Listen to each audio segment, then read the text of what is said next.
It's the 23rd December. It's 2024. The last show before Christmas is tomorrow night. That's right. I'm back on Christmas Eve. Nuclear doesn't take a break. I don't think I should I?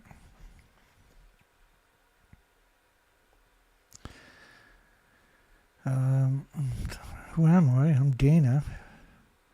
Guy with the great big head. You can call in at 709, we're in Canada, 709-589-4406. If you're in the United States, New Mexico, or Canada, you are certainly invited to call in.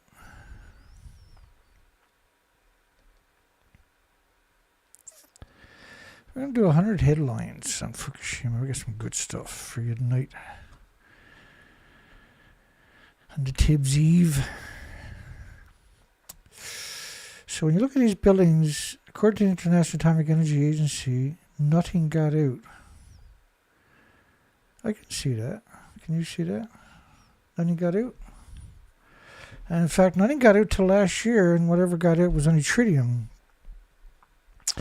Yeah, the buildings are not there anymore. They're completely level, but nuclear is magic. Nothing got out of the buildings, Dana. So therefore, if the International Atomic Energy Agency is to be trusted, then nothing got out of the buildings. If anything got out of the buildings, if anything whatsoever got out of these buildings, then the International Atomic Energy Agency cannot be trusted ever again.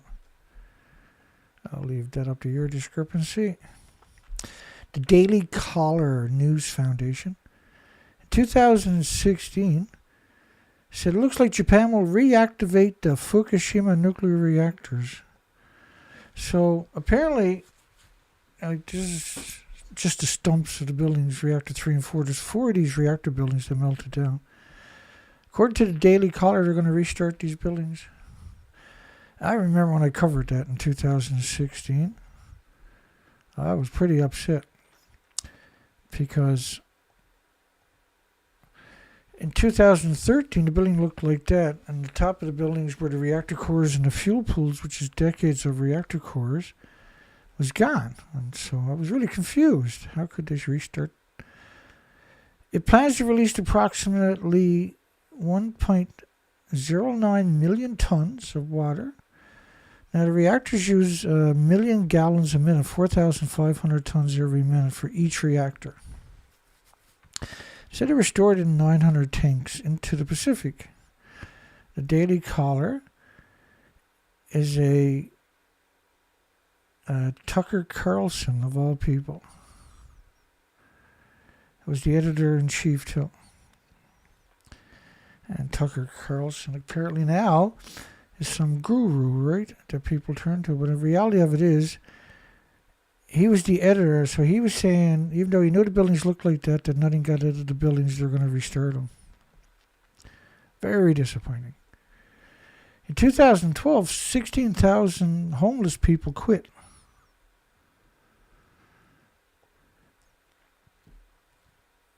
We have a unique poll tonight for everybody. Somewhere. Did the nuclear industry poison Earth and every species for millions of years with radioactive fallout? Did the nuclear industry poison Earth and every species for millions of years, millions and millions of years with radioactive fallout?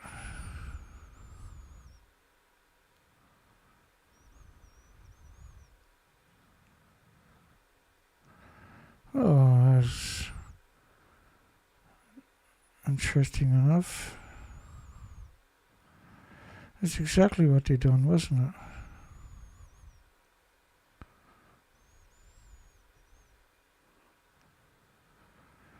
And this industry is just unbelievably ruthless, isn't it?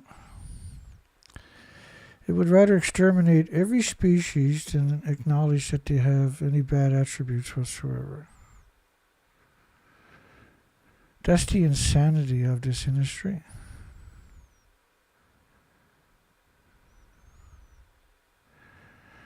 That's the insanity of this industry.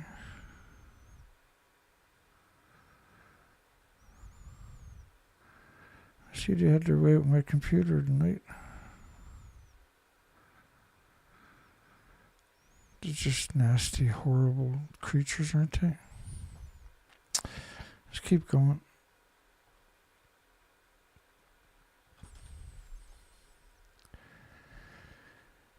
Japan marine expert, Fukushima. Man, that's some quick on the draw, that fella, isn't it? Let me make that a little bit longer. Oh, it's super slow now. What the hell is that? Hang on. There you go, that's reasonable. Fukushima radioactive tanks may have been emptied into the Pacific Ocean, 2013.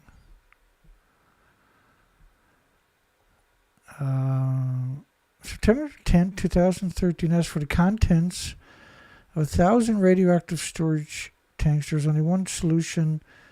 It must be emptied into the Pacific Ocean. That's 2013, right? So what they were saying in this story is that the tanks were all full in 2013.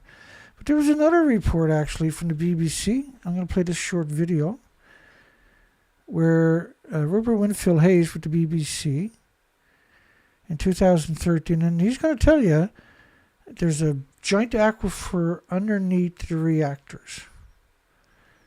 Now, of course, every time I usually mention that, I get a bunch of trolls in my comments section denying that that's true. So let's play this clip, because what they're going to tell you, and this is TEPCO's own mouth, is that the tanks are all full in 2013. Fukushima plant sits smack in the middle of an underground aquifer. Deep beneath the ground, the site is rapidly being overwhelmed by water. Beneath the surface, water flows downhill and into the basement of the damaged reactor buildings. There it is contaminated with high levels of radiation. To stop the groundwater flowing on into the nearby ocean, engineers are building an underground barrier. But that is causing the groundwater level to rapidly rise. It's now so high the water will soon reach the surface. Then it will start flowing overground into the sea. This week, the company that owns Fukushima, TEPCO, made this disturbing admission. We understand that this water discharge is beyond our control, and we do not think the current situation is good. Outside experts say it's now clear TEPCO is incapable of handling the cleanup at Fukushima. It's time for the Japanese government to step in. The situation is already beyond what TEPCO can handle, he says. If it were possible to take proper measures, they would have done it already. It's not as if TEPCO is refusing to do what they can. They're doing everything they can, but there are no perfect solutions. Even if the government does step in, it's not clear what it can do. The only other solution is to pump out the contaminated groundwater and put it in storage tanks. But after just 2 years, the site is already jammed with more than 1,000 giant tanks. Most of them are already full up. So here they are. They got 1,000 giant tanks, and that's not them there, by the way. And he said most of them are already filled up from... At least 400 tons of new water pours into the site every day, and it's going to continue for years and years. Fukushima's water crisis has only just begun. Rupert Wingfield Hayes, BBC News in Tokyo. Now what's interesting about that picture is that's reactor 4. Let me show you something unbelievable. So this is allegedly the fuel pool at the top of the buildings. But there's the top of the stump. But look at the damages all the way down almost to the ground right there. That means the building doesn't exist. And that's the building, the very building, where they claimed they got all the fuel out of the pool.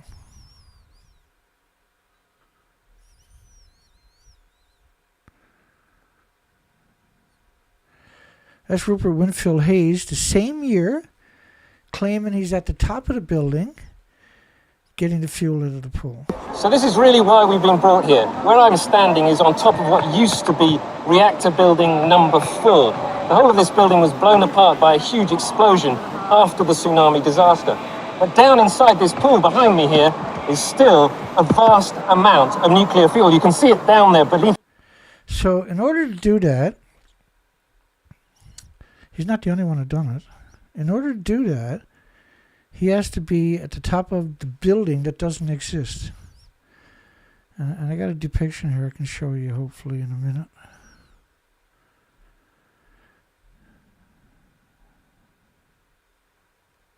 Now he's not the only one. There's many media has done the same thing.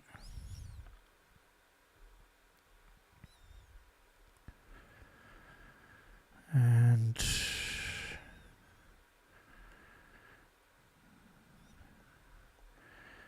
we'll come to that anyway coming up here in a bit. I'm not going to worry about it right now because we got a ridiculous amount to get through. We're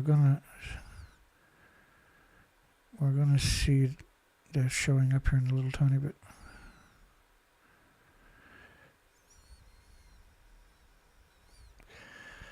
Like the plot of a summer horror flick, all along Canada's Pacific coast, British Columbia coastline. Mussels are dying, bodies are swollen. Mussels are not just dying, they're exterminated. The bodies are swollen by cancer tumors. And unprecedented mutations allowing cancer to spread from one species to another species like a virus. And a virus normally doesn't spread from one species to another species, by the way. And the scientist says it's beyond surprising. 2016. It's the same year Tucker Carlson and them said that they were going to restart the reactors. Cancer that spreads from one species to another species. Just try wrapping your mind around that statement. Cancer, unprecedented mutations allowing cancer to spread from one species to another like a virus. And a virus doesn't spread from one species to another, in case you're not aware of that. The viruses don't jump species. So there's nowhere safe on the planet, let alone Japan, to eat food. There is nowhere safe because of Fukushima's event. And that the species on the west coast, cancer is jumping from species to species. And I'll show you pictures of the research expeditions that we've done for 6 years coming up. It's extermination, right? It's an extinction event caused by the nuclear industry. And Fukushima was a pulse event with multiple reactors and 8 fuel pools. Each fuel pool could have had at least 4 or 5 reactor cores. And the inventories we're talking about are, we have no textbooks. All the textbooks in histories doesn't cover an event like that. Government approves the 2015, government approved Japan, government, monsters, approves a plan to drain Fukushima nuclear waste into the ocean.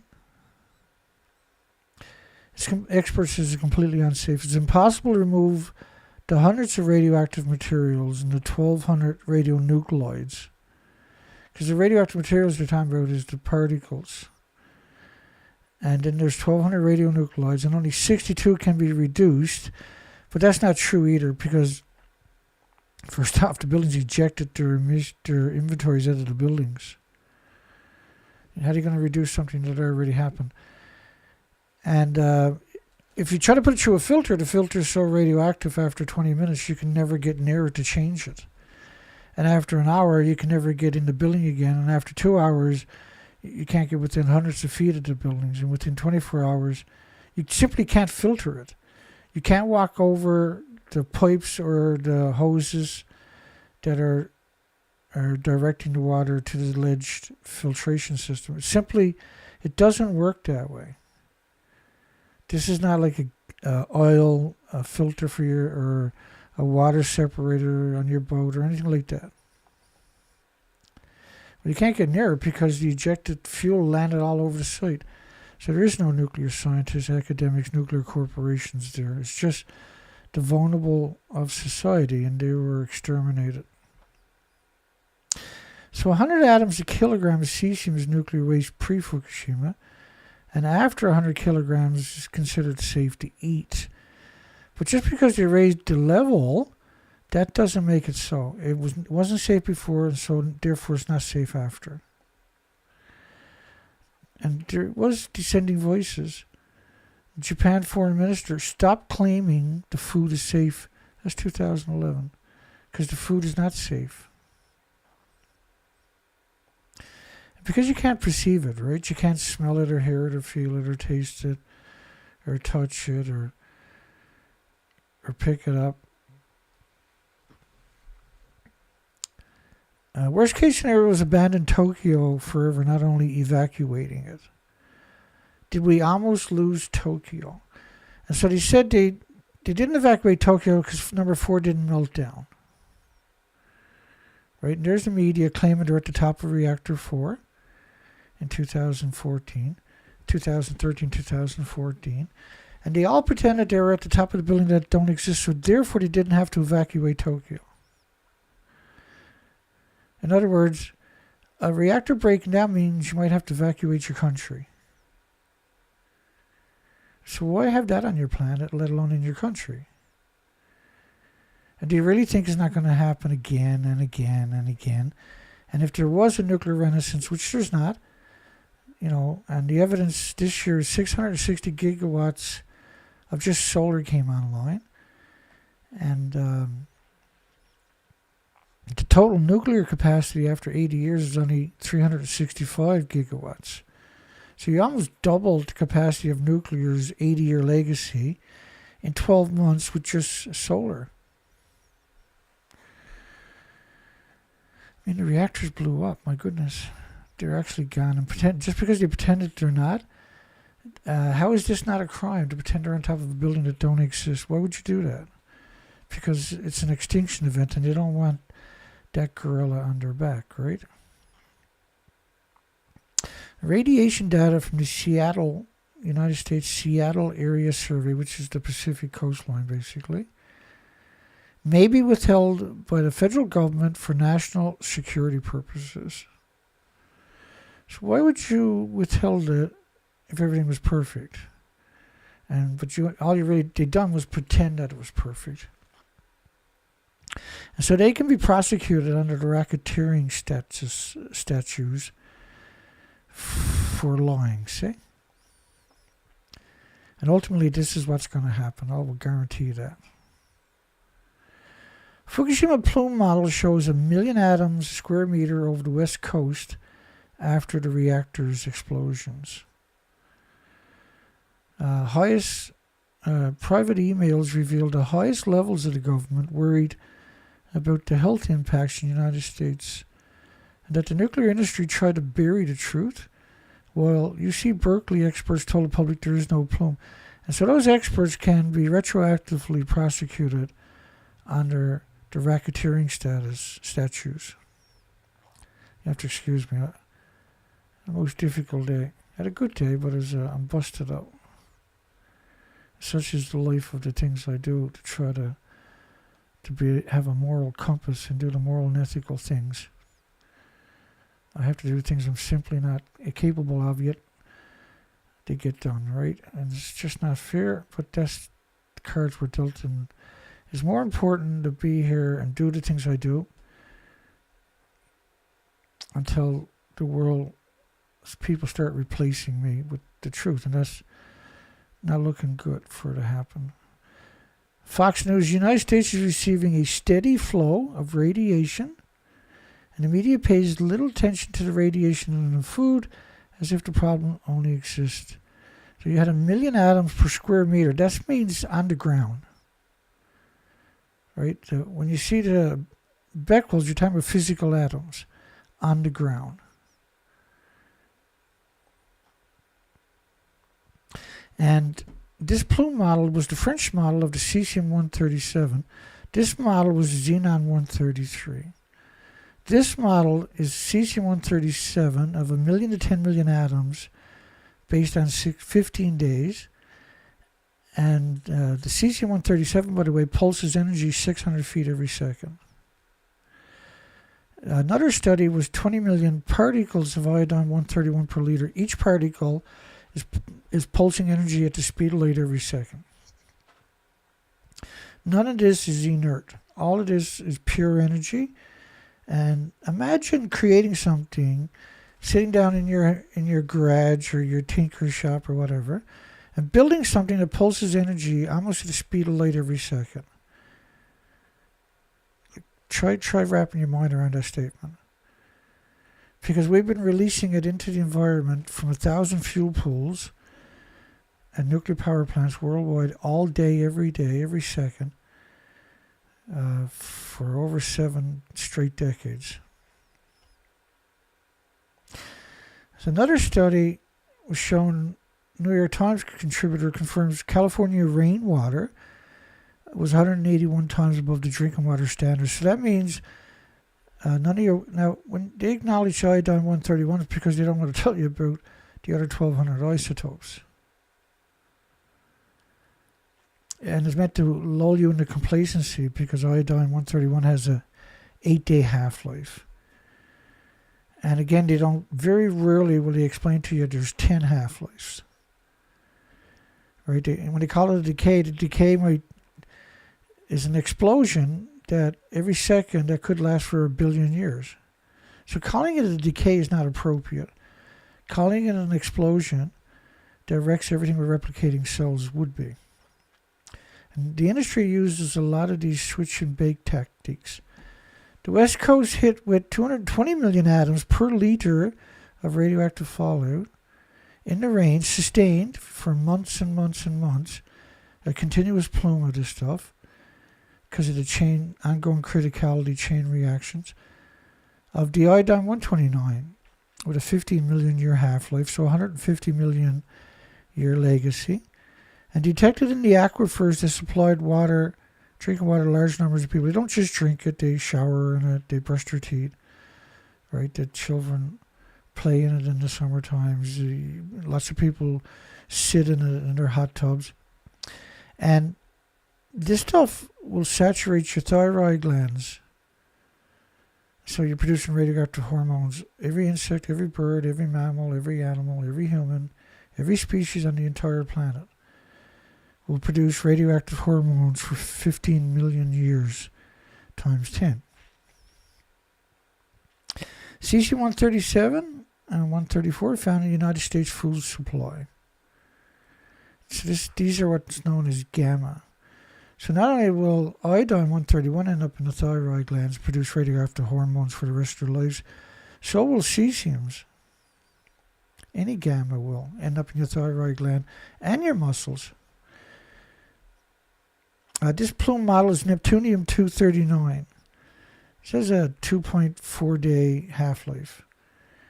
So 24 days. So more than enough to cover the whole planet.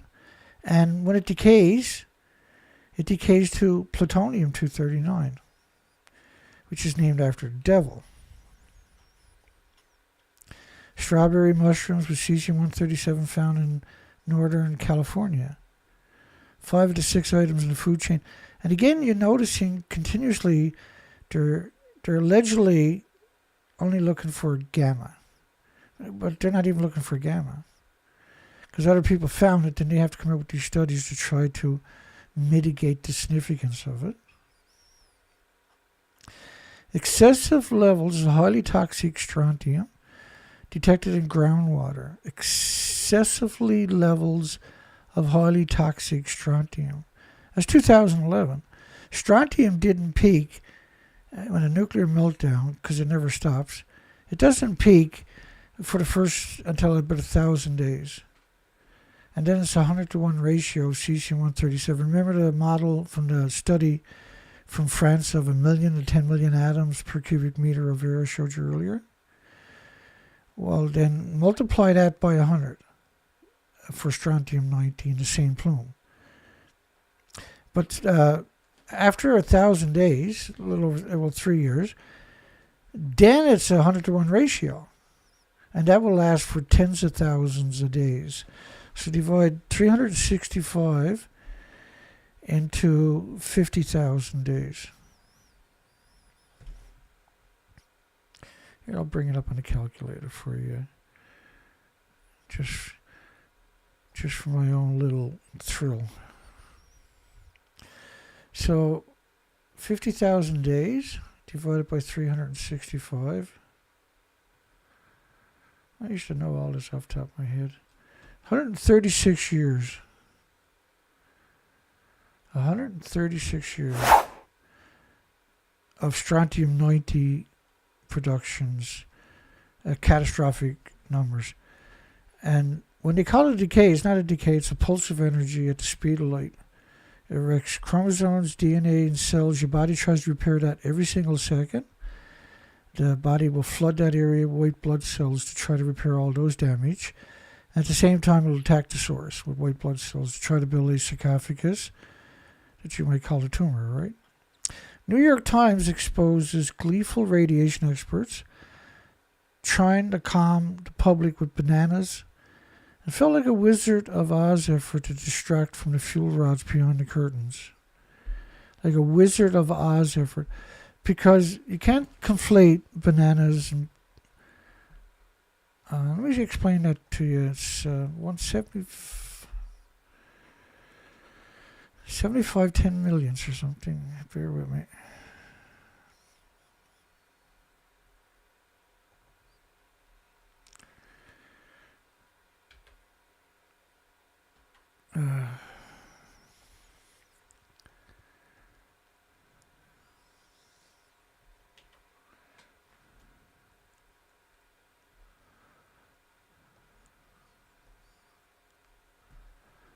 I want to pain in the ass sometimes.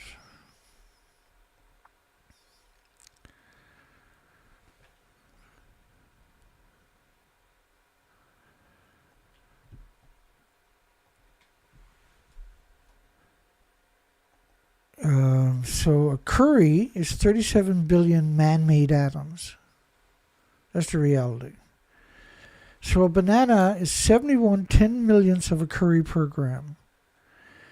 And a cesium-137 is 88 curries per gram. So 88 times 37 billion, which is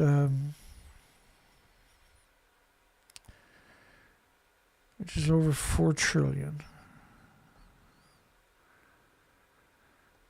78 times 37 billion. 37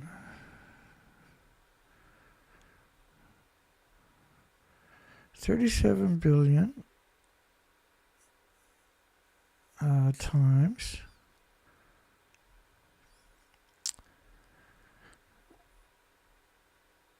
88 curries is 3.3 and a quarter trillion atoms, and each atom is capable of making you sick. So comparing a banana is like comparing a banana to an atomic bomb. And so these people could be prosecuted under the racketeering statute. I keep saying that tonight, don't I? Status. Racketeering statutes. Plutonium evaporated and spread around as a gas after Fukushima meltdown. The estimate of the numbers is around 250,000 pounds of plutonium. They say 2 pounds of it is enough to eventually kill all the species on the planet, distributed throughout the environment. Plutonium will no longer be measured. Almost impossible for a normal person to detect it. And Geiger counters, my Geiger counter will only measure gamma. And it's really, really shitty at that. My Geiger counter numbers, pre-Fukushima, if this was a nuclear power plant, they would evacuate that area. permanently. Iodine-131 reported in Tokyo 10 of 12 sewage plants tested positive in December. So people are excreting huge amounts of radiation, which means they're in real problems. They're going to have catastrophic health problems, right?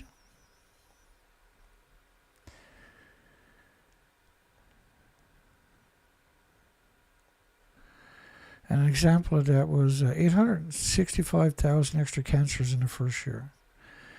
And we know that's true because the sewage plants in Tokyo, with 36 million metropolitan Tokyo, are catastrophic numbers. They're also incinerating the radioactive material, which will eventually contaminate the entire environment, which is dirty bombs, right? Tokyo government finds iodine-131 levels at quadruple the cesium levels in the water filtration facilities, the water reclamation filtration plants. So the water filtration systems are taking water from the plant, and there's a lot of sediment in the water, right? And that water, the sediment is kept in 1-ton bags too. And it's so radioactive they can't get rid of it. So that means the water is not fit. You can't filter out only a fraction of the radiation. And because it's organically bound a lot of the times, right, it'll show up in the sediment from the water filtration systems. And so they, at one point in the first year, they had 50,000 1-ton bags by Tokyo of sediment from water filtration. So they can't get rid of the sewage because it's so radioactive. The incinerating stuff is so radioactive. The ashes are too radioactive to get rid of. And so you can't destroy the radiation by burning it in an incinerator.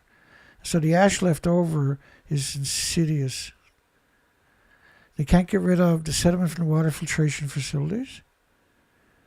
That's the definition of hell, by the way. Fukushima is in a recriticality. It was a question mark, September 9, 2011. So what they're saying is there's ongoing, or a renewed chain reaction. And so the iodine is at the cover story. It's nasty stuff. But for every iodine-131, there's 10 times more iodine-132, 30 times more iodine-133, 31 times more iodine-129.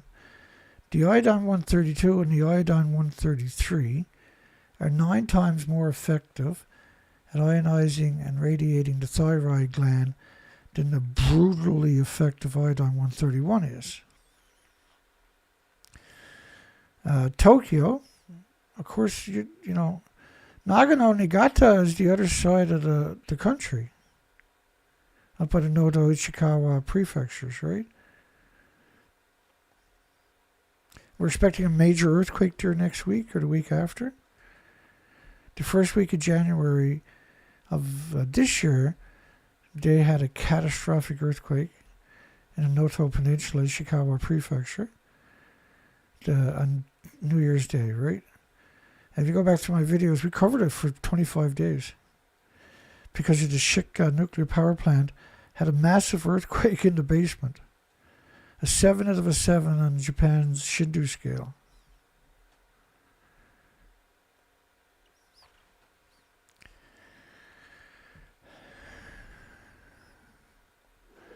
I'm so busted up, it's not funny. I'm busted up, my stomach hurts, my back hurts. Still, we had a good day. Did the nuclear industry poison Earth and every species for millions of years with radioactive fallout? Now, we've done something really cool for the research today. Did the nuclear industry poison every... Now, we still got 14,000 pictures from the research expeditions earlier this year. Don't think I forgot about that stuff. And that's, the longer I wait, the more harder it is to tell the story. It's such a difficult story to tell. You're talking about 1,100 ponds with no species, no birds, no fish jumping into them. No migratory birds whatsoever, and the biggest migratory route on the entire planet. Did the nuclear industry poison Earth and every species for millions of years with radioactive fallout? Now, I done that poll a couple of months ago. We had 70 votes. 50 of them said no. 50% of them said no. So the nuclear industry panicked and lost their minds when I done that poll the last time.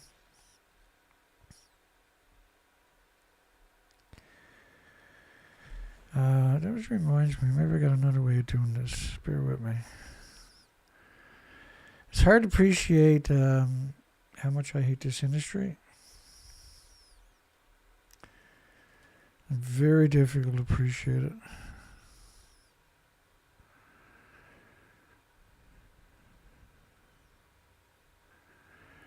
Let me see what I got here for you.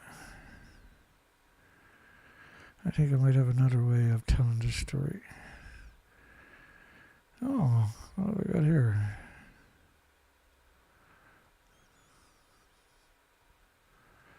Oh, there it is. I'll bring it up for you. So I got the same poll we done. Did the nuclear industry poison Earth and every species for millions of years with nuclear fallout? And we had 70 votes. That was a few months ago. 50% said yes, and the nuclear industry came in and spammed me with 35 accounts to say no.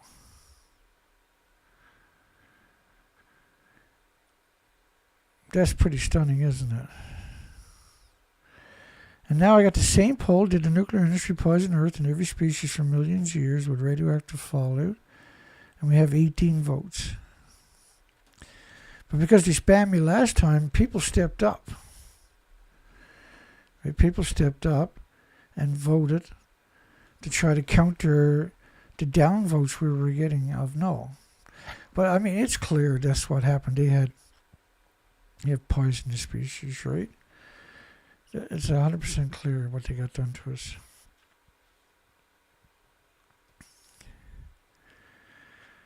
And bear with me here. Yeah, I'm pretty busted up tonight. I'll be okay tomorrow. I had to pick up a bunch of parts today for equipment.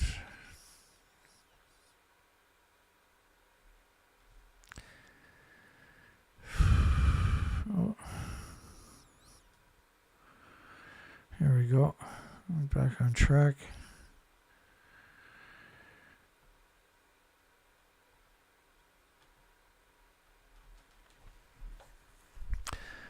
Japan research, the problem is here to stay. Each rain will bring cesium into the neighborhoods. Radioactive iodine, and it's not just cesium, like, it's so dishonest to use the word cesium when you're talking about 1,200 isotopes. Radioactive iodine found in Guma at 3 sewage plants. That's December 12, 2011. Possibility of recriticality again. But the recriticality didn't stop. It's a nuclear meltdown. It never stops. Highly radioactive sewage found 30 miles. So people's excrements from the sewage is at a just astounding 334,000 atoms per kilogram. So there's zero possibility that they're going to have a life. Their life is destroyed with those kinds of contamination. And yours will be too if you eat food from stupid Japan. Idiot Japan. High levels of radioactive material found in Tokyo. 170,000 atoms a kilogram in the slag. And that's where they take the sewage and dehydrate it. Whatever left over is called a slag. And so this is Tokyo, with 36 million people, metropolitan in Tokyo. So it didn't get diluted. And so Tokyo is uninhabitable. Just because you can't smell it or hear it or feel it or taste it or touch it or pick it up or perceive it doesn't mean that you're getting away with it. Your body's under siege. You're producing, eventually, you're producing so much white blood cells that you die from it. Lack of oxygen.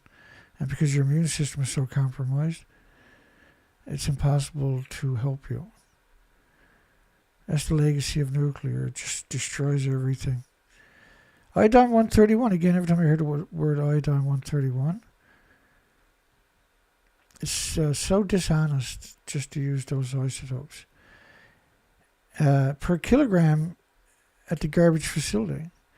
So the garbage is too radioactive to get rid of, but they burn it. The ash left over is so radioactive they can't get rid of it. The water from their water reclamation facilities is so radioactive they can't get rid of the sediment, and which means the pipes are radioactive, the taps are radioactive, showers, laundry machines, the dishes are all radioactive in everybody's homes, and the sewage proves that they're radioactive, and that's from drinking all that water, washing in it, showering in it, and everything else.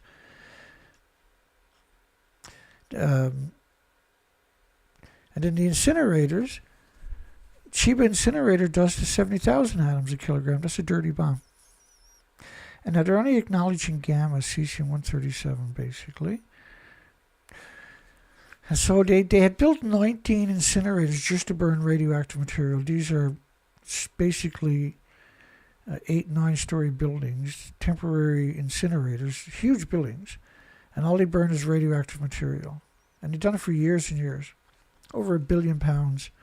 Was also ground up and distributed across the country to the communities and then burnt in the incinerators. Local government officials, rather than objectively, scientifically determine whether it was safe or not for the people, just accepted the central government's political decision to have radioactive debris from Fukushima brought from the nuclear wasteland and burned in the municipalities and prefectures throughout the entire country of Japan. And as a result, not only do people from Fukushima have inhaled radioactive nanoparticles, but everybody else did too. And what you're looking at is a representation of where they shipped the radioactive out to the municipalities who burned it in incinerators, and that the radioactive fallout from these facilities was catastrophic. Today, incineration of Fukushima debris continues in 19 locations in the Fukushima prefecture too. And these are special incinerators we're talking about. And they have great difficulties trying to dismantle them because they're so radioactive. So 12 million yen. 12 million yen. Let's bring that up for a bit of fun, I think. 12 million yen. Like 12 million yen. 12 million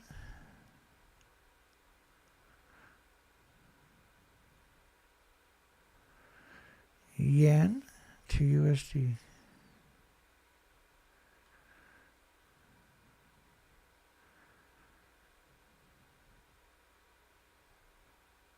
It was a lot more than that, right? But this is just one number. It was 74,000 US dollars to censor Twitter, being spent by the city, just a single city, to censor people like me and you. So that's easy money for Twitter. All they do is turn off Dana and Kevin Blanche and a few more of us, right?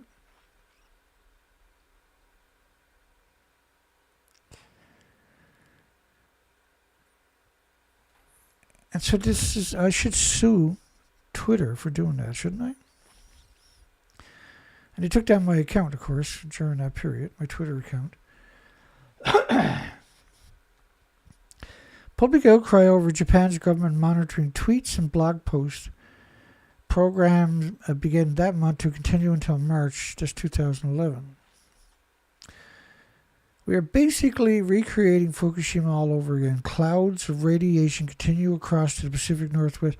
And so when you're burning it in the incinerators, the wind is blowing it right across the Pacific in 3 days into Canada and the United States.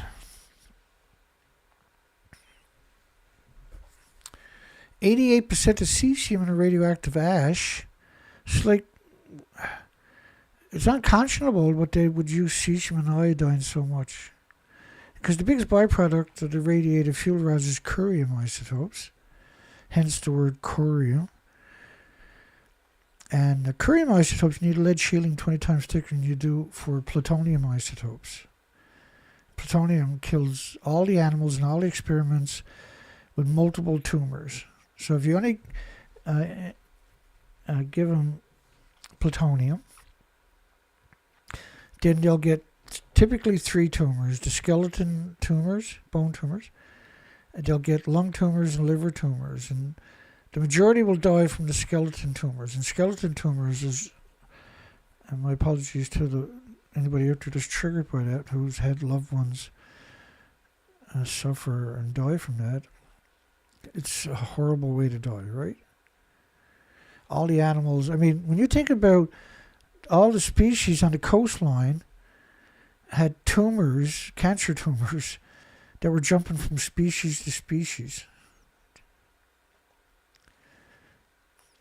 Is the government trying to contaminate every region of Japan by burning radioactive debris? And if everyone is contaminated, in a relative sense, nobody is. Like, the logic of there is the most absurdness of logics conceivable. Report from Japan: radioactive fallout from Fukushima. Incinerators plants are being hidden. It's very odd. But it's not odd, is it? Because you can't destroy the radiation, you're just going to liberate it back into the environment, recontaminate the environment even worse. And then you're also going to contaminate the Pacific Ocean perpetually with this stuff. And then the North American continent and the rest of the planet. It's the very best way to exterminate all the species in increments over time is to do stuff like that.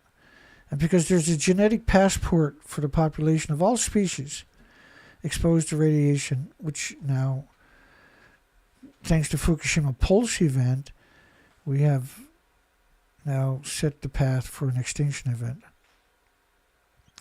It has deformed their genes.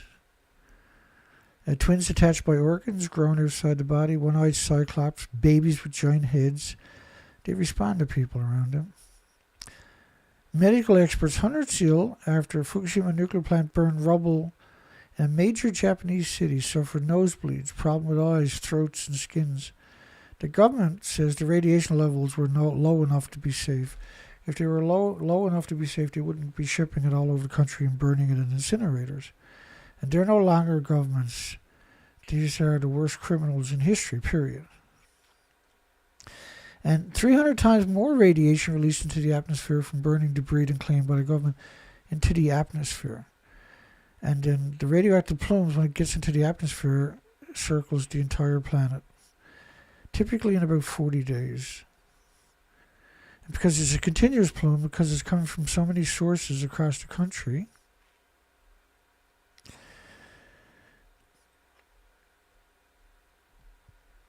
it's really quite frightening that they have this much contempt for us, isn't it?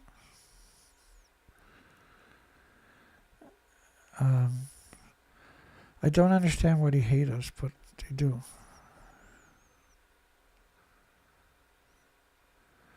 They hate us like nobody's ever hated us before.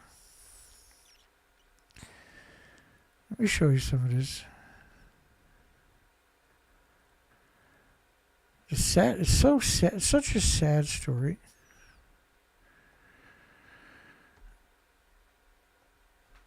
So the plumes, all when you leave Japan, typically 19.5 days, 468 hours, the plumes cover the entire planet. That's true for all nuclear fuel pools worldwide are doing the same thing, by the way. Fukushima official outraged the grave problem. Workers dumped the nuclear waste into the lakes and the estuaries and the rivers and the oceans because the workers are the homeless and the destitute and the victims of society, the immigrants who don't speak the language, because they removed more radioactive material than expected. They did pick up 30 million one-ton bags of topsoil, radioactive topsoil, which is a fraction of that prefecture, not counting, it wasn't just Fukushima prefecture. The food was banned from 14 prefectures by 55 countries for a decade.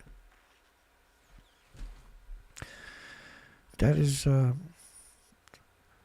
significantly concerning, right?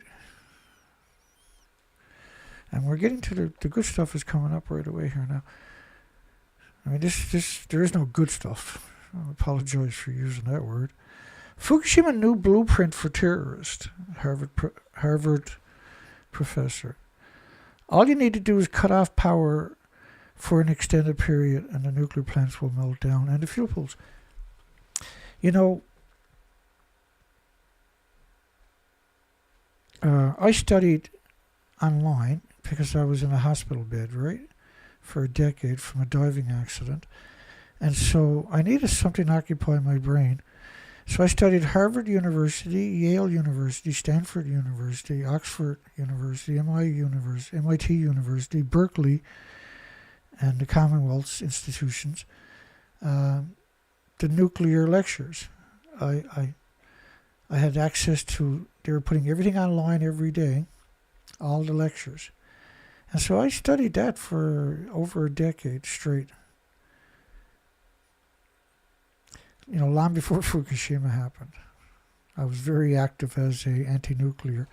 But I had the pedigree at this stage now and the background. And so what I did, and the reason I became that way is because I started seeing these discrepancies of lies. And as I started to really appreciate the significance and how the lie was spun, I seen it in every academic lecture. Verbatim, perpetually in each lecture. And that's what really created me in many ways. And then the nuclear industry savaged me for over a decade. And that cemented my what I do now, right? I will never give up what I'm doing now because of what they've done to me, the abuse that was put on me, the things they've done to me, and the things they said about me and continue to say about me. I will never go away. I will never go away. I will never ever stop. I will haunt them long, thousands of years after I'm gone too. Hawaii dairy farmers fight radiation by feeding boron to cows and goats. You can't fight radiation by giving cows and goats boron. And so the academics who implemented that should be arrested for crimes against humanity. Top Hawaii health official calls out Forbes, and Forbes is pro-nuclear, right? In a despicable way on top of that. Forbes, journalists were reporting the Hilo milk, Hawaii's milk, exceeded the EPA radiation levels and then admitted that he's technically correct. Nuclear expert, radiation plume has now hit Hawaii, and in a year it'll probably reach the United States West Coast. Again, you know, it's astounding when I see these statements because they're suggesting that it's only in the ocean, but the airborne plume covered the entire planet in 26 days. Typically, 15 to 30 days is the consensus of all the major shakers and movers, that the plume covered the entire planet. So it meant all the water, period. And we know this is true because it was symmetrical from the surface to the ocean floor. The radiation samples were 6,000 atoms a kilogram of cesium-137 found in the mushrooms from Bulgaria. And so you can't have 6,000 atoms per kilogram of cesium-137 without a stupid amount of plutonium, a stupid amount of curium, a stupid amount of uranium. A very long list. And a lot of them will drown out the cesium-137 single on top of that. So I don't know how they quantify a cesium-137 single, which is brutal, by the way. Pulses energy 600 feet every second. Mind-blowing die-off of seabirds on the way from California to Alaska.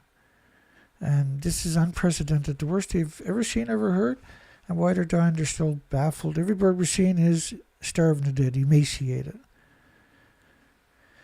So we had a ridiculous amount of this documentation, so I launched research expeditions. And those 3 boats you see there. And so the migratory birds, when they're going from California to Alaska, have to pass by here. And I'll show you what I mean by that. So to go from California, going way down below me, all the way up to Alaska. Now, I've done 27,000 islands research for 6 years. And what we discovered were, so when the migratory birds came through, those species were no longer there. There was nothing there for them to supplement the migratory. And at the top of the high tide line, there would typically be 30,000 insects. Former U.S. government official, the elephant in the room is Fukushima radiation when it comes to the Pacific Ocean's animal die-offs. And I was on the ocean when that statement was made. So I went out there and I got the daylights beat out of me for 4 to 5 months a year after year after year. And you might say, Dana, that's really cool. But have you got any concept of how much monetary, how much time and energy and effort just to build that fleet and then to make it work for 4 to 5 months a year by yourself out in the Pacific, the terrifying Pacific Northwest? It was really something. We had to do it. We had to know. And we had to do it for 5 extra years after the first year to quantify if the species recovered. The species didn't recover. The West Coast bird die-off is the biggest ever recorded. The stomachs are completely empty. It's unheard of. I've never seen anything like it. It's staggering and alarming. It's unprecedented in size, scope, and duration. And the deaths could reach hundreds of thousands, a host of other freakish phenomenons. So I scoured the coastline for 6 years, 4 to 5 months a year, and repeated, and I provided all the GPSs of everywhere I went. Over 250,000 pictures. Researchers say, not counting underwater footage, not counting videos, researchers say a massive decline of fish is throwing off the ecosystem along the California coast. And the population has truly collapsed. They're gone virtually everywhere. And that the whale numbers have dropping significantly. The squid have disappeared, which is a staple for the majority of the migratory species. And for many, many whales, like the beak whales, like the sperm whales, humpback whales, and other major die-off scenes. Now, none of them reported what I'm showing you. What I'm showing you is what it's supposed to look like and what it did look like. We went back for 5 more years to see if those species recovered.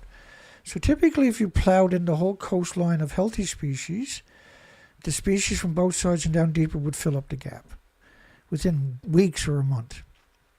We went back for 6 years, the species never came back. That's an extinction event. You can pretend it's not, but it certainly is. And you can't prove me wrong. And I got nothing to gain by lying. I have everything to gain by telling you the truth. That you become informed and can make informed decisions. And that's my wish. That's what it's all about. This is a public service for everybody on the planet, and that the industry can never say that they didn't know, that the information didn't exist. And that's why we're here typically 5 days a week to reinforce that, because this show is streamed live December 23rd, 2024. This is not a stream from 5 years ago or 10 years ago. This is a stream today because this is still important. And I will be here until I can never do it again. Even if we prosecute all the nuclear industry, I will still be here every day telling this story. Because this is a story that deserves to be heard by every single person on this planet. Including the pro-nuclear community's loved ones. Children with 11 atoms a kilogram start to see heart problems. So what's going to happen to these species? Because they're much more vulnerable than a child, right? So if there's a spot of cesium in the middle of that, it'll kill every one of those species. And that the plumes, we're talking about 1 million to 10 million atoms per cubic meter of air, covering the entire planet, but certainly the West Coast bore the brunt. Food supplies being killed off, many sea creatures affected. And the experts, most whales we were tracking for the past 2 years are not doing well. The thing is, they were emaciated. The numbers are undeniable. Unprecedented, the largest animal on Earth found dead on the West Coast, sick and emaciated. Food supplies being killed off. And how do you quantify that, say? Many sea creatures affected. Most whales we've been tracking for the past 2 years not doing well. I think we're going to see more of it. Well, when you see the tidal zones, the nursery of the Pacific Ocean, exterminated, and the world refuses to acknowledge this, the only outcome is catastrophic for everybody. Alarming signs of the oceanic distress on the West Coast. Record number of stranded seal pups. Nearly 2,000% of the normal levels. There is no normal level. Because that's 2015. Their normal level was based on the 2 previous years, which wasn't normal. Bags of skins and bones. In the 40-year history, we've never seen that many animals. Not that you've never seen it, you never even heard tell of it. The species to your left are exterminated. They didn't come back because we went back for 5 more years. To deny the industry the ability to say they didn't know. I provide everything for free. Anybody can take my information from my expeditions, make a documentary out of it, and monetize it. Sell it on Netflix, sell it anywhere you like. And if you need any kind of documentation from me, then I can provide that for you too. You don't have to kick back to me. Don't have to mention me if you don't want to. I couldn't care less. As long as the story is told, there is hope. Nobody even talks about Fukushima anymore. There's almost no more fish.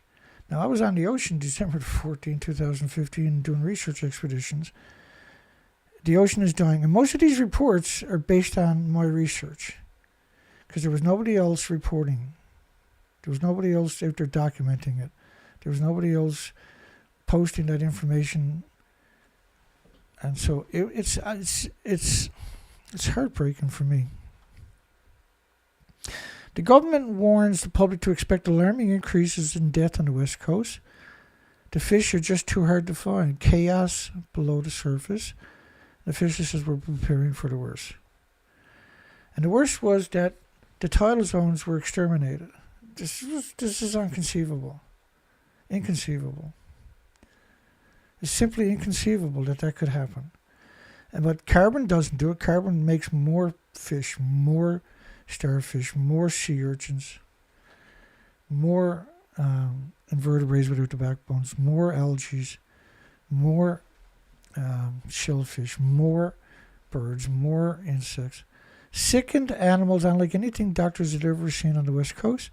They're eating themselves from the inside. Cancers, liver, pancreas, intestines shut down, infested with parasites and immune to antibiotics. Unprecedented catastrophe to cause the loss of 200,000 sea lions. Irreversible heart damage for children with 50 atoms a kilogram of just the gamma, cesium-137. So when you think about that, then you have to appreciate how vulnerable are the species to your left, and why did they disappear on the right? Why didn't they return?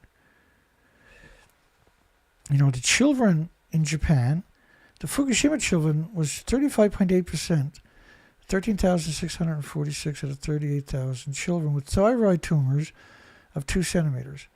The thyroid gland of a child is only about 2 by 2 centimeters. So you're talking about a tumor the size of the thyroid gland. The thyroid produces hormones for the whole body to regulate it. And because they're developing, children are developing, the thyroid is very active, producing hormones. So now it's producing very active radioactive hormones, anthropogenic man-made radioactive hormones. And the numbers pre-Fukushima were 1 in a million. So when you scale it up, you're talking about 358,000 out of a million children with tumors the same size as their thyroid gland.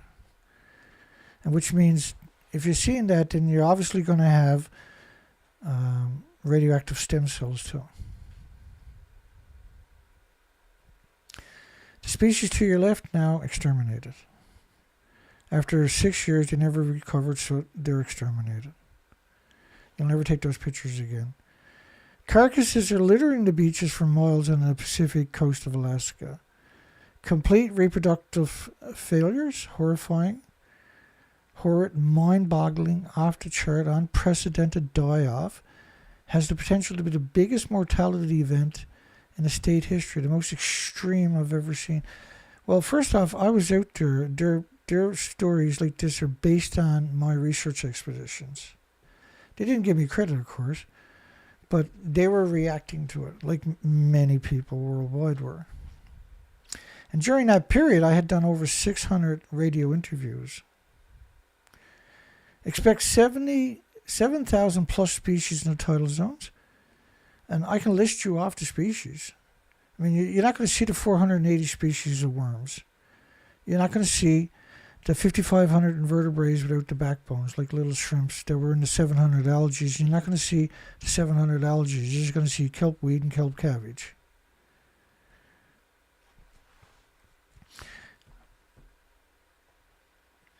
Ongoing fish famine along the U.S. West Coast, 2016, February. I was out there on the ocean during that one, too. The dearth of food across the ocean. Severe fishery implosion. Supply has been low since 2011. And looks very grim. It's very hard to watch. It was very hard to watch. Like, when I was anchoring in all of these places, there was no birds in my anchorages for 6 years. There was one time where a bird came in and he landed by my boat. Well, he swam in by my boat. He landed in front of my boat during a severe event. And it was the same trip where a bear tried to eat me and Zoe. Let me see if I can find that video. That's actually quite the video. I probably can't find it. Let me see if I can find it.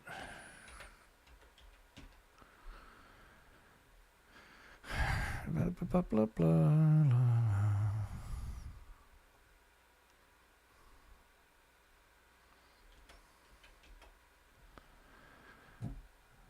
If I find it, I'll play it. Because that one bird literally changed my life.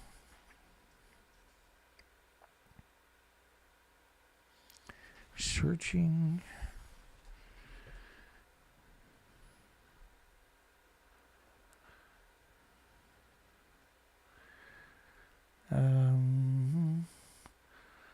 Problem is because I cover a lot of die-offs.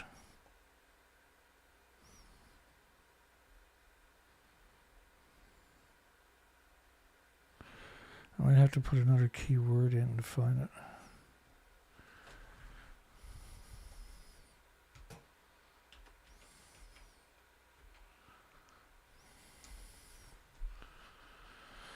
I'm probably not going to find it. I should dig that video up and repost it on my website, actually.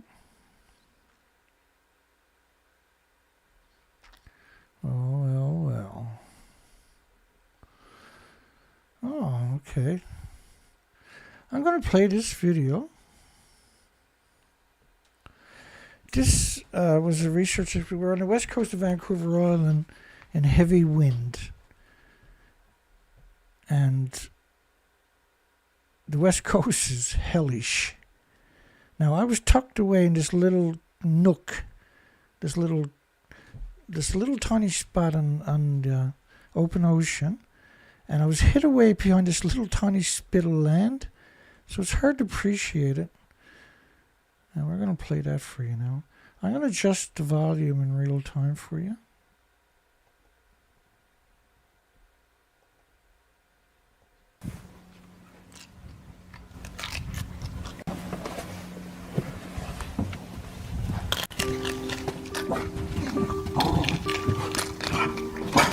It's getting gnarly. It's the 29th, Saturday.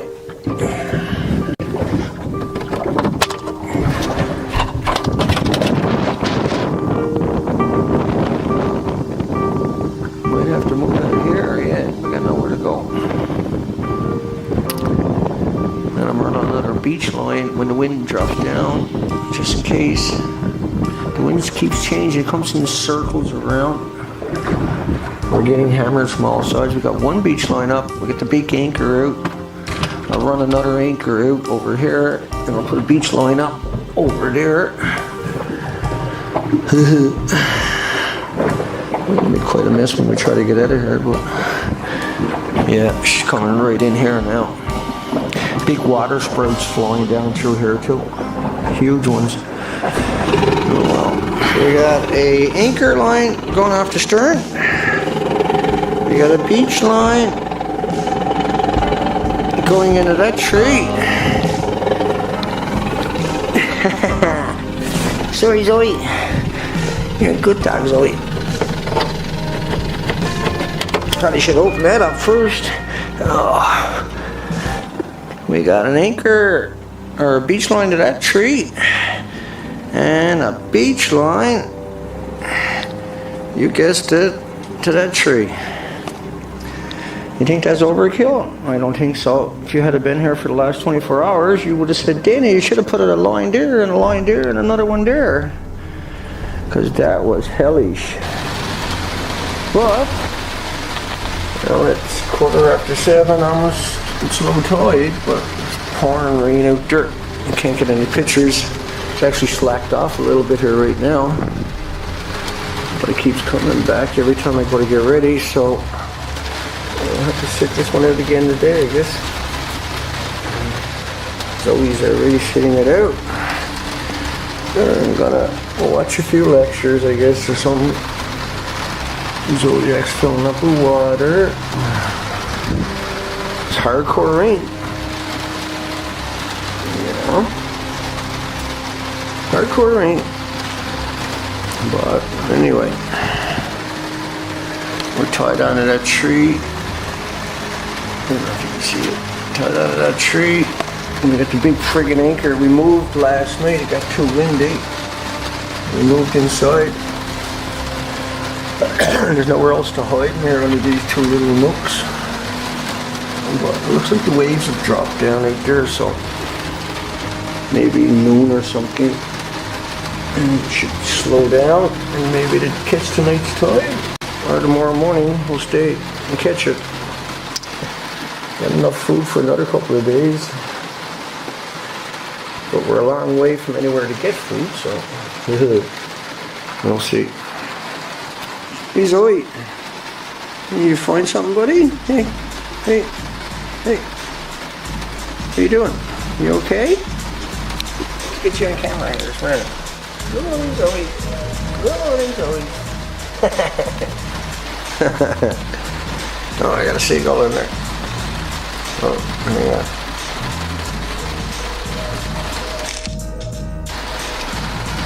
Tried to take a picture, but that didn't work. There's nothing on the shoreline here, just kelp weed. That was it. No kelp cabbage. Well, actually, I think there was kelp cabbage way into that beach, but oh well, later.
September 2nd, I think.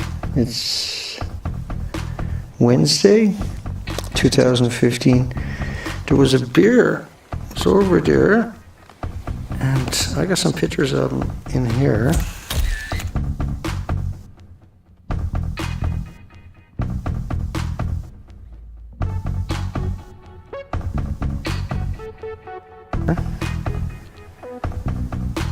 but he's gone into the woods.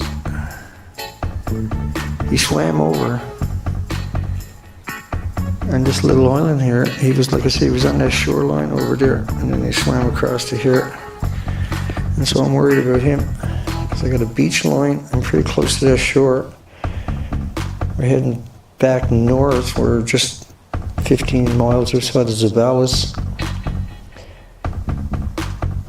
And I don't trust the little bear. He's not looking very thick fur or nothing, and he's been foraging, but I don't see him stopping eating anything. He's moving all the time, and he swam all the way out here, so you never know.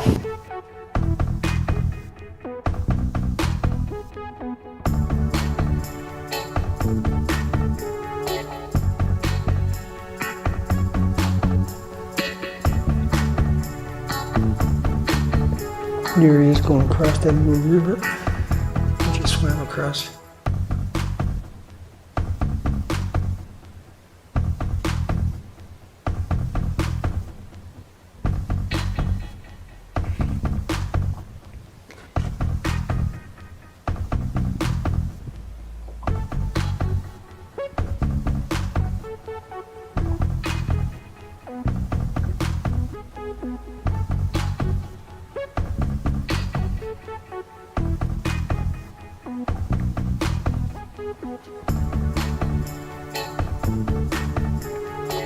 He swam across that big channel in less than a minute and a half. Not cool at all. I got a rubber Zodiac. If he tries to climb on this, I'm done.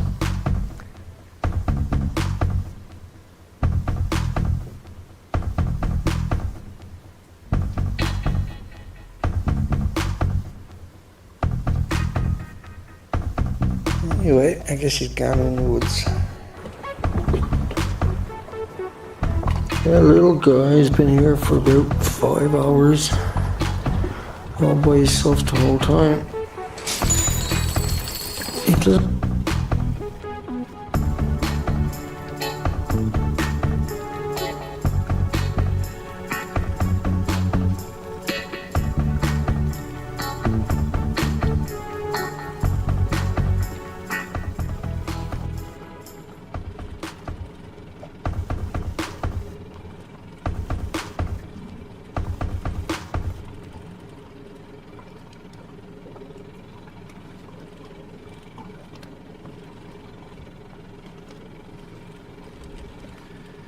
Yeah, he sat there. He was lethargic. He would get within a couple of feet of the boat.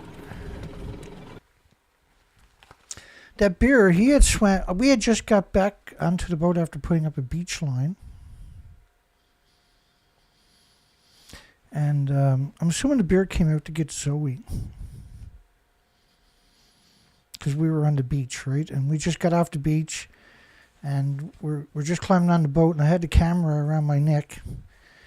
And I seen the bear on the shoreline. He was heading away at that time. So he had came out right to where we were. If we had stayed there another 5 minutes, he would have got Zoe, no doubt. Government experts, that was the only bird in my anchorage. It was 2015. That was, so that's 9 years ago. We were on a research expedition. Astounding levels of radiation measured in the United States from Fukushima, around 500,000 times normal level, radioactive fallout levels. We've never seen anything even close to it, and the concentrations went up day after day after day. Amazing to see this 7,000 kilometers away, and a matter of life and death. That's 2015. Alarm over very sick animals washing ashore in Alaska. Fish are bleeding from the face, bloody entrails coming out of their bodies. Are very much aware of the possibilities of the radiation from Fukushima affecting the ocean life. I was on the ocean during that one. So the species to your left are gone. The species to your right, if you're shipwrecked there, you're going to starve to death. And so there's a lot of migratory species, and creatures in the forest were dependent upon the species. 100% death rates of baby seals on the California coast. That doesn't mean the whole coastline is not having the same attributes. It's just reported from the California coast in particular. None have survived. Starving, suffering from a shortage of food in the Pacific Ocean. So the only way you can suffer from a shortage of food in the Pacific Ocean is if it's an extinction event. Emaciated / extremely thin. And by proxy, then you're going to see all sorts of illnesses and infections. And it's getting worse. So normally the baby seals would find all kinds of nutrients on the shorelines, right? They would just eat up anything. Dead animals litter the California beaches. A graveyard of washed up sea life. An influx of malnourished / emaciated creatures. The animals are starving to death, covered in sores, stunted growth, no immune system whatsoever. Not weakened, but no immune system. So you can imagine the seals and sea lion pups to your left would have no problem finding food. But to your right, like every other species and the millions of migratory birds, there was nothing left. And this is why you see those particular attributes of the mass die-offs. A mind-blowing die-off in the Pacific is far worse than anything ever seen before. Alarm over what's happening in the ocean. Deaths are puzzling government scientists. I've never heard of such a thing anywhere in the world. Beaches full of bodies. And we want to know if it's related to Fukushima. So did we. So we went out and launched research expeditions for 6 years.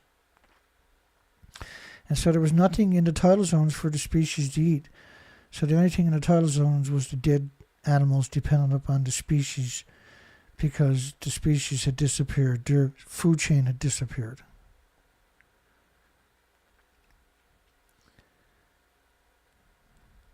And James Luce had actually done a very clever, as usual of course, clever video about the broken food chain. Recently, he's got quite a few like that, but I think it's, don't quote me right now. I'm going to try to play. I think it's the Shield of Greed or Meltdown Hose.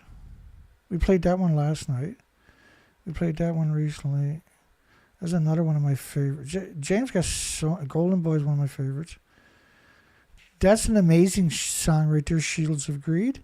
And Meltdown Holes. That's just so freaking funny, man.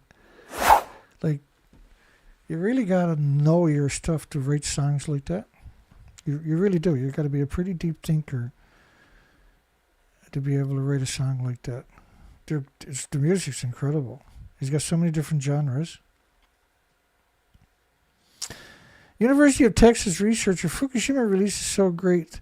I think that's the one I'll play at the end of the show tonight, actually.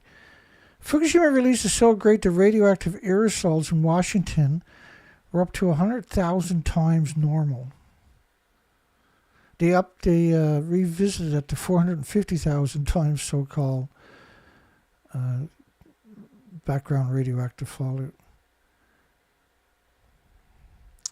So the species to your left didn't recover, went back for 6 more years. And just think about how many species, migratory species, not counting all the other species, not counting the species that would live in those forests. Those forests have no birds in them. There's no spider webs. There's no insects. And the tide lines would typically have around 30,000 species of insects on that coastline. That's a tropical rainforest with 27,000 islands. It was such a beautiful coast, and the nuclear industry has destroyed it for a billion years. The International Atomic Energy Agency, which everybody on the planet should be humiliated that they exist, admitted there's no such thing as a safe level of man-made anthropogenic radiation, and that the allowable radiation standards that they're using are based on benefit, not safety. So it's based on natural stuff like bananas and potato chips and walking in sunshine.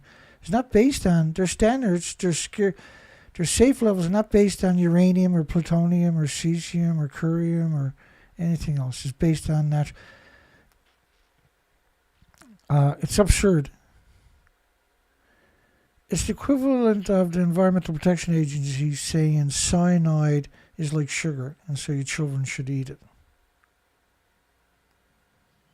They have no right to exist. They deserve to be prosecuted and incarcerated for the rest of their natural lives. Every single one of them, too. Have no right to exist on this planet with you. They have no right.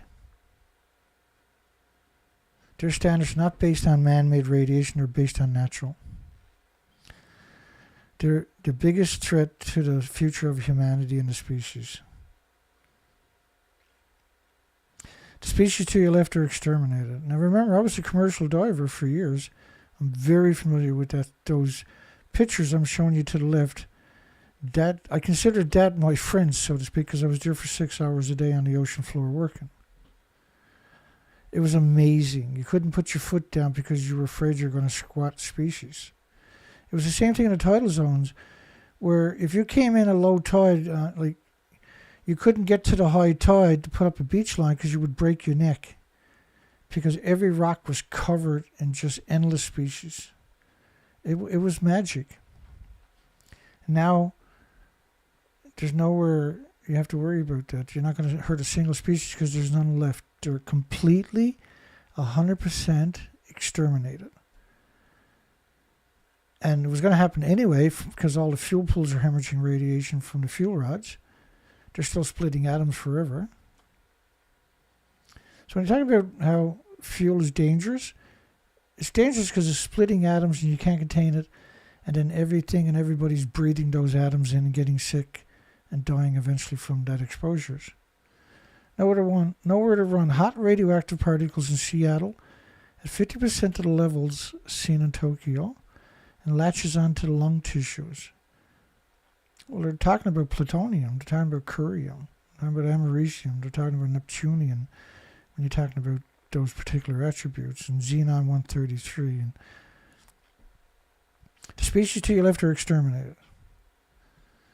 That's a fact. We went back for 5 more years, so 6 years in total. The species didn't come back. A comparison with X-rays and CAT scans are meaningless. Inhaling particles, remember the 20 million particles of iodine-131? Increases radiation exposure by a factor of 1 trillion. The particles. The particles increases the radiation exposure by a factor of 1 trillion.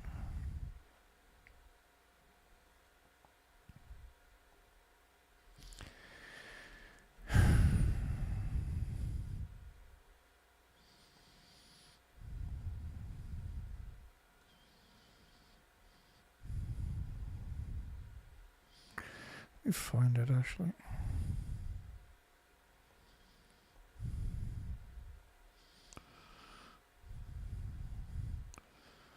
Just bear with me.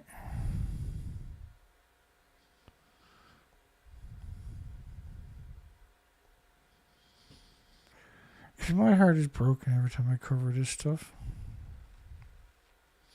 Because I've done the research expeditions, and so I can't pretend. I can't pretend it never happened like the industry does. Bear with me, we're almost there. There we go.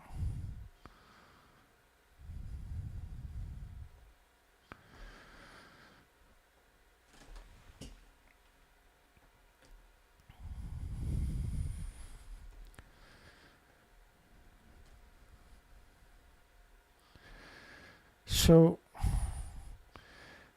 20 million particles of iodine-131 in British Columbia, Canada, the study was out of.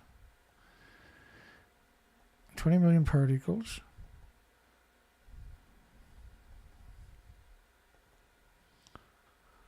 And the particles increases radiation exposure by a factor of 1 trillion. Like, denying science is not a solution.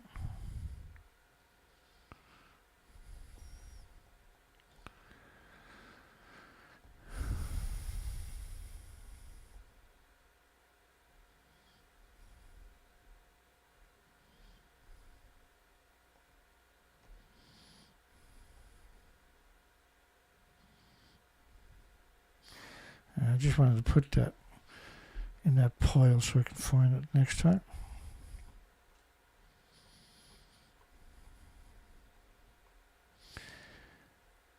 You know, years ago I encouraged people to look for mistakes, right? Because that's how you learn, isn't it? That's how you teach too. Because everybody can make mistakes.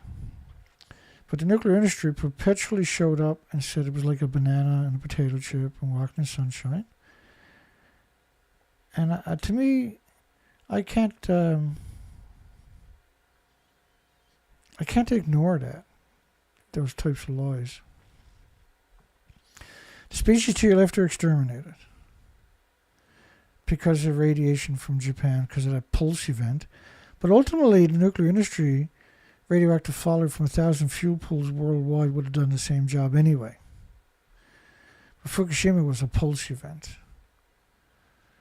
And it's the equivalent of a meteorite, except it takes many years to manifest. But here we are 13 years down the road. And to deny there's an extinction event playing out, you got to be pretty monstrous to do that. Severe impact on the oceanic environment, unpredictable amount of damage to the Pacific, is fundamental to the reproduction of humans. And Japan is simply dumping nuclear waste into the sea. It's not going into tanks, as I showed you earlier. The tanks allegedly were all filled in 2013. But the reality of it is you can't put highly contaminated water into tanks because you're 60 kilometers from a continental shelf where it does that every once in a while, and there's a 3,000-year legacy of tsunamis. So you risk spilling those tanks at the site. You would have to abandon the site now. Theoretically, they did abandon the sites. They just sent in all the homeless. The academic community abandoned the site even today. Unprecedentedly huge mortality events, I was on the ocean during this, happening along the U.S. West Coast. The die-offs are ongoing and severe. It's a real big story. We had diversity, we had organisms in the water, and then all of a sudden we saw nothing. It was really striking. But their research, the stuff they're talking about, is my research expeditions that I've done for 6 years, 4 to 5 months a year on the ocean, where I went out, boots on the ground, in the middle of nowhere, while the world attacked me, the nuclear industry worldwide attacked me while I was out there. I couldn't defend myself. It was barbaric what they done to me. But I didn't do anything wrong. I was supposed to do that. There's nothing I can do about it. That was meant to be. I was supposed to be there, get the documentation, and share it with the rest of the planet. Like the plot of a summer horror flick, all along Canada's Pacific coast, not just mussels are dying, and the bodies were swollen by tumors, cancer tumors. Mussels don't get cancer. And what they do then, unprecedented mutation allowing cancer to spread from one species to another like a virus. And viruses don't spread from one species to another species, by the way. It's beyond surprising. Cancer tumors, mutations allowing cancer to spread from one species to another species. And so that's why the coastline was empty. And what was the catalyst, I wonder? There was only one catalyst we know about, it's Fukushima. Historical crisis along the U.S. West Coast. We're facing a fishery disaster, a very never-seen-before thing, and should be an exclamation alarm to the public. Extinction threat for salmon, sardines, squid, sea urchins, kelp, sea stars, marine mammals. And this was the stuff I was reporting on the research expeditions. Radioactive iodine found in 50% of the children's thyroids at 35 millisieverts, 35,000 microsieverts. These are unprecedented numbers. We've never heard anything like this pre-Fukushima. Just a microsievert would be catastrophic, by the way. 35,000 microsieverts. You know, the children born in Japan now, per 100,000, is 14.2%, 14,200 per 100,000 children born need open heart surgery to correct congenital malformations. Air samples in Tokyo 270 times more contaminated with gamma than global weapons follow peak. So what about Korean? What about the uranium? What about the plutonium, the americium, the neptunium, the strontium, and the other 1,000 fission products? So that number there quantifies evacuating Tokyo permanently. This number also quantifies evacuating Tokyo permanently. Highly radioactive glass. This was a lot of this was the sulfur peroxide, hydrogen buckyballs. Fukushima nuclear fuel with 500 trillion atoms a kilogram found. Significant consequences for human health. It changes the understanding of disasters. Our idea of health implications should change. This was from the spraying of salt water on the reactors. Hotspots found in large numbers near Tokyo in northwest Chiba, which is right alongside of 20 kilometers from Tokyo. Alarmed by the unexpected population drop. Unexpected population. I don't know if the word unexpected should be there, but population drop should be after Fukushima. It was 865,000 extra cancers in the first year. Not everybody got health care. Not everybody was diagnosed. Cancer is not the only autoimmune illness and disease that's going to manifest. Heart, liver, lung, respiratory, pituitary, thyroid, adrenaline. The list is very long. Alzheimer's, dementia. You see that go crazy in your community? Ask your hairdresser how much autism and Down syndrome has gone crazy. Ask your hairdressers the next time you're getting your hair cut. Is Alzheimer's and dementia and their former clients gone nuts? And they're all going to just... We were just talking about that. You'll hear that every single time. Billions of pieces of Fukushima nuclear fuel is spread pretty much everywhere. It's truly frightening. And wherever there's cesium, there's plutonium. Think about that statement because...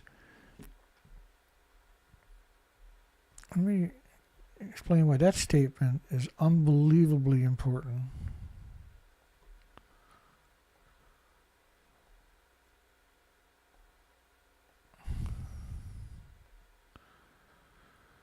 Because the study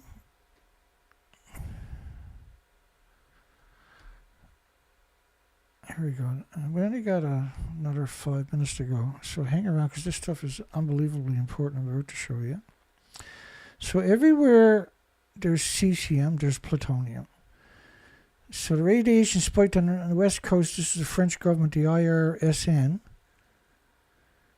was showing 1 million to 10 million atoms per cubic meter of air. Now here's their full model. That model is only based on 8 days. Here's their 31-day model. So when this model stops, you're talking at 31 days of 1 million to 10 million atoms. And cesium, of course, pulses energy 600 feet every second. Or this model is based on 15 days. And so everywhere this plume is right there is plutonium. Significant amount. Not just a tiny amount, which is still frightening. It's absurd amounts we're talking about. Fukushima will start burning radioactive waste at 100,000 atoms a kilogram to be incinerated, 1 billion pounds of it. These are dirty bombs. 2016? Yeah, 2016. A typhoon Miranti took down nearly 500 million trees in China, in just this one area, in Kunming. I remember this chilly was yesterday, by the way. And so when I seen that there in my pile, I was like, oh, I can't ignore that either. Just think about all post-Fukushima.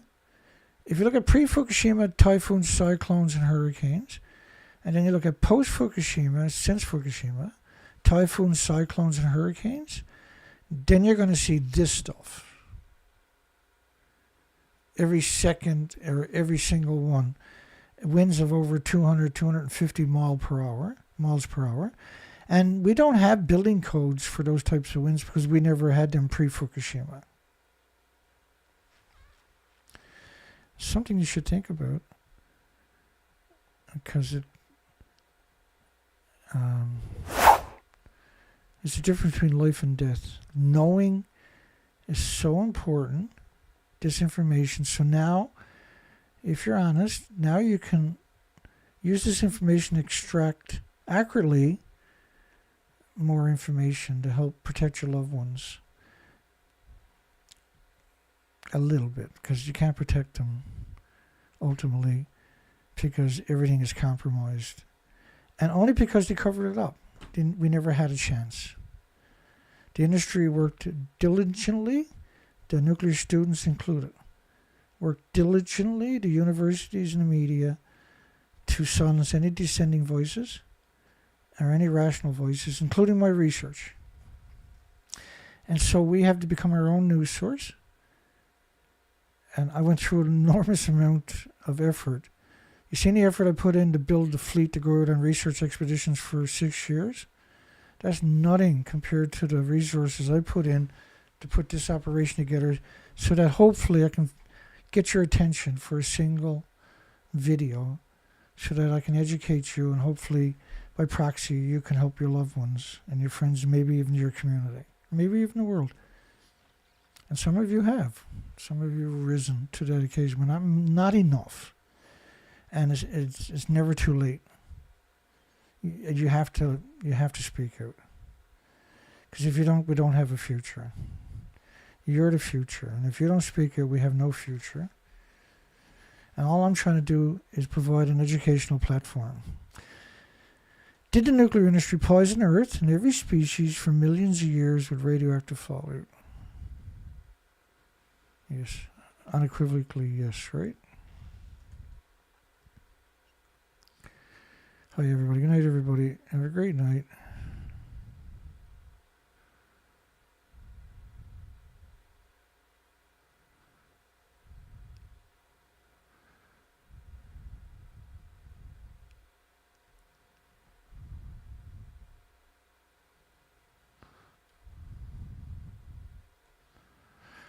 Hope you all had a great night, great day tomorrow.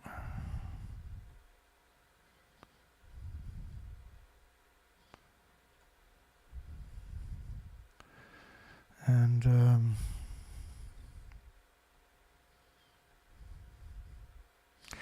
we're going to play Meltdown Home. Now that's got a lot of swearing into it. It might get me censored tonight. Because Google will actually, when you put in the text of those words. So I'm going to actually do the Shield of Greed tonight. Because it's unusual for me to do a whole video without my potty mouth saying something. I just love those 3 songs. Those 4 top songs. I love all his music. Like, his skill has just exploded at this stage now. That's James Lucid on YouTube. You'll see him in the comment sections. You can link over. But you'll see there's a link in my description to James's music. And his site is just growing constantly. It's amazing. Okay, we'll see everybody on the next show. You have a great night. Hugs for everybody. I am doing a show tomorrow. It might be early, but I am doing a show tomorrow. I can't justify taking the day off. Have a great night, everybody. We'll see everybody on the next show.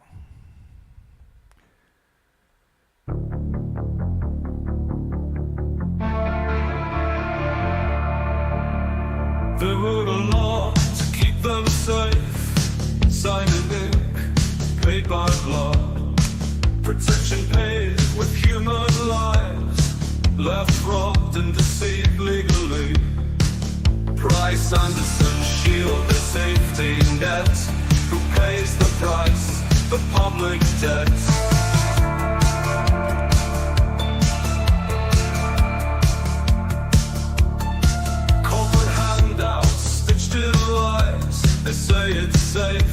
they say it's clean, but behind the doors it's all obscene. Profits high while trust declines. Risk for them, ruin for us. They leave us to linger in decay. Price Anderson, a shield of greed. Safety sold for corporate need. Liability, they pass the bill. On the public's back, they make their kill. A lying law, a game of trust. A safe while we're left to rust. No debt to pay, no fault to find. Protected by the laws that line. Disaster strikes, they walk away, and we're the ones who have to pay. Bailout born in 57, turning risks into corporate heaven. A safety net for their mistakes, invisible cage, and law that breaks. They call it fair, they call it right. While we sleep safe, we lie awake at night. Price Anderson, a shield of greed.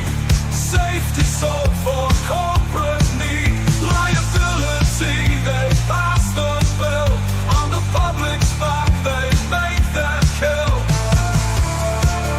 A lying law, a game of trust. A safe while we're left to rust. Generations time, debts unseen. A guarantee for the nuclear machine. They call it progress, they call it clean. Bloodstained money fuels the scheme. That profit's safe, our future's sold. While they sit on thrones of gold. Price Anderson, a contract bought. For every life that goes for naught. The public pays while they get free.